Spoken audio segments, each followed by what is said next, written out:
Sometimes reporters use anonymous or biased sources to get their information. They might also be operating under a degree of censorship or intimidation. Disclosure of any hidden agendas or situations which may taint stories is key for any article to be accepted as credible. Lack of transparency is one of Honest Reporting's 8 categories of media bias. You're covering the news, giving the context, giving the explanation, and writing the story in a way that is understandable to the reader. If you're doing it that way, I think that's probably the definition of transparency. I think during the Cold War, when American or Western journalists visited countries where it was known that the atmosphere is not open and you can't ask what you want, their editors usually or the anchor, if it's a TV show, then the anchor would say, listen guys, to the audience, you have to be aware that this film was shot in a country where we are not entirely free. In Iraq, this was fundamental, right? When the Americans invaded Iraq, one of the big stories was, how are Iraqis living? How is Iraqi media handling this? What are Iraqis telling American soldiers when they come into these towns? Is there free speech? That whole discourse was fundamental. But with the Palestinians, it's very shut down. Another element which you'll find over the entire region is the harassment and intimidation of reporters. Your camera can be broken, your arm can be broken. Reporters get arrested in Iran. The Washington Post reporter was in prison for almost 2 years before they let him go. And how many Washington Post reporters do you have to arrest before the rest of them get the idea? There was a story of a bus of foreign journalists coming inside the Gaza Strip, and Hamas people who were standing in the checkpoint shot at the bus, not at the bus itself, but surrounding. So imagine the feeling. You're not allowed to tell the people that you're under these limitations, and if you do, there will be consequences. This is true in Gaza, this is true in Egypt, this is true in Iran, this is true over the entire Middle East except for Israel. That's how it is. All the issues that we're speaking about are, in my view, examples of the bigger issue, the bigger problem, which is the level of emotional attachment to one side of the story. Today, the story is not the entire goal here. Today, I am an advocate for the downtrodden.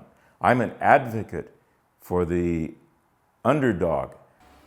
Ethics and journalistic standards are less important because you're fighting for, you're saving humanity. Totally different profession. Totally different profession.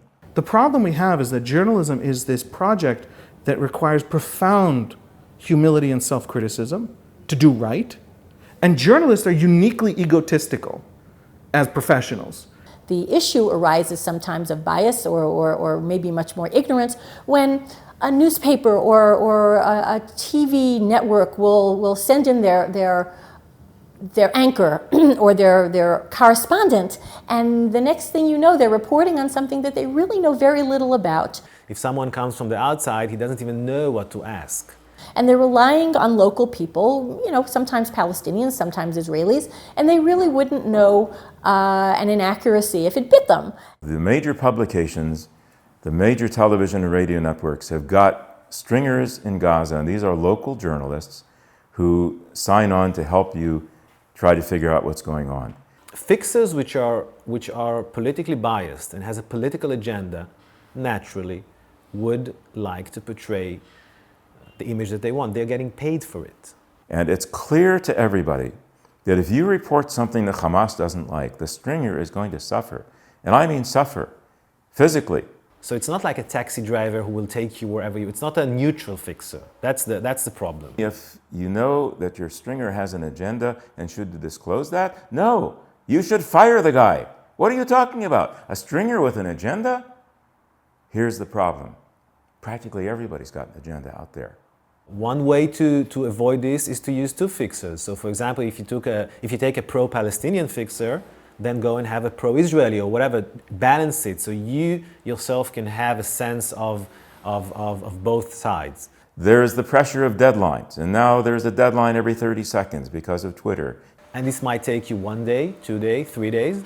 Remember that the other guy probably did 5 stories by then. So you end up cutting corners, you end up turning a blind eye, because if you disclose the fact that this particular stringer used to work for this and that Palestinian human rights organization and found Israel responsible for everything that's wrong in the world, you're losing your credibility there, as well you should, but you're running up against cross purposes here. How can you continue to use the guy at all? These days, there's a tremendous amount of time pressure, there's a tremendous amount of competition. All the downsizing has decimated staffs. You know, the newsroom at 8 o'clock or at 9 o'clock is so busy that the question if we should disclose something. They have to parachute people in now to cover major stories, whereas before we had bureaus of people who'd been here a while and knew what they were talking about. And none of that gets the journalist off the hook. We should still measure journalists by how much they struggle with the problem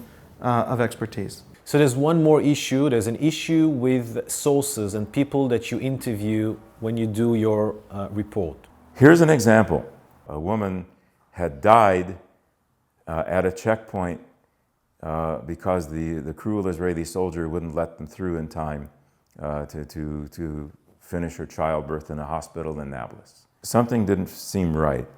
So this reporter climbed a hill outside Nablus to a very primitive community and talked to the father. And what happened was they had carted this woman down the hill, found a taxi, got into the checkpoint. The soldier said, "Get back in the car and go to the hospital now." Zipped through the hospital. It was still too late because of the delay of getting her from the tent where they lived to the highway. She died and her baby died. That was the story. So the reporter went back to the hospital and asked the doctor, who, by the way, was one of his relatives, "Why did you tell me that lie?" And he said, "For the cause." I just saw a few days ago a documentary on the TV about urban planning in the West Bank, which was full of anti-Israeli accusations and really horrible things. And one of the main people who were interviewed was labeled as an Israeli architect. Now, I knew his name, and I knew that he's not only an Israeli architect, he was also a member of a very radical left-wing, pro-Palestinian NGO. But this was not mentioned in the film. Even a reporter trying to get the story right is going to run into this situation from professionals, a doctor, for heaven's sakes. Now that is okay. He can say that, you can interview him, but you must tell the audience who he is. If we don't have outlets we can trust to present us with the facts we need to make up our mind, how are we going to do democracy? Journalists have a fundamental obligation to be transparent. If a source has an agenda, it must be disclosed. If a news company has a conflict of interest, it too must be disclosed. Otherwise, they are guilty of a lack of transparency, a form of media bias for which we must be on watch. This is just one of the several forms of media bias that we at Honest Reporting are working hard to inform you, news consumers, to be on watch for. In fact, Honest Reporting's new ebook, Red Lines, is your guide to becoming an informed, savvy news consumer. Together we can make a great difference to improve new standards of coverage for Israel. Get online, get involved. Thank you for being a part of our work.